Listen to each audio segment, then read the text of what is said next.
74. 4 ans plus tard, en 78, j'explique le contexte, après tu commenteras bien entendu.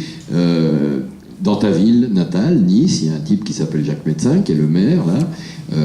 Bon, aujourd'hui, il serait multi-inculpé, etc. Il a fallu attendre un peu plus de temps.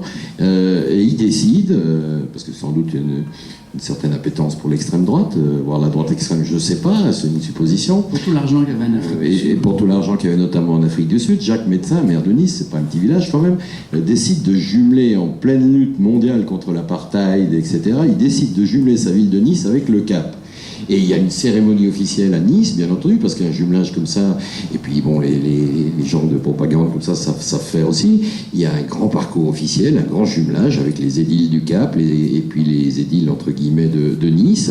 Et ce jour-là, tu imposes quasiment à tout le parcours officiel de ce jumelage des images qui sont partout.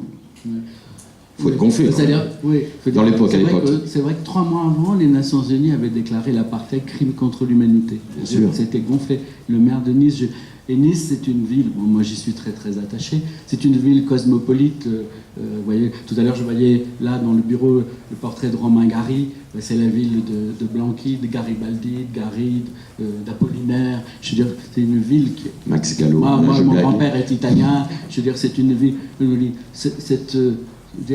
jumeler Nice avec un pays où le racisme est institutionnalisé, je prends des risques,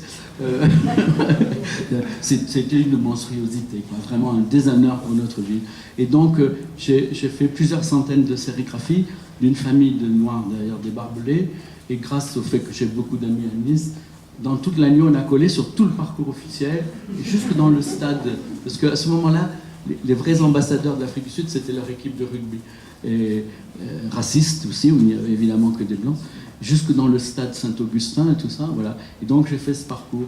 Là aussi, on comprend bien que si on peut parler d'œuvre, c'est évidemment pas la sérigraphie elle-même, mais ce qu'elle provoque, ce qu'elle fait de l'événement. À la fois, quelquefois, tout à l'heure, je parlais de ce que ça fait dans les lieux.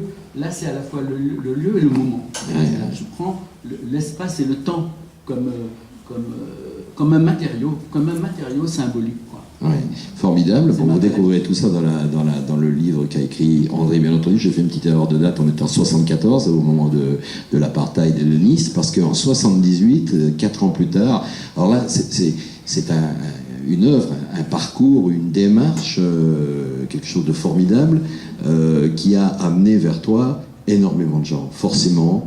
Et beaucoup de gens t'ont découvert à cette occasion et depuis ne te lâchent plus en quelque sorte. C'était le fameux parcours Rimbaud. Mais non, mais c'est vrai, parce qu'il y a...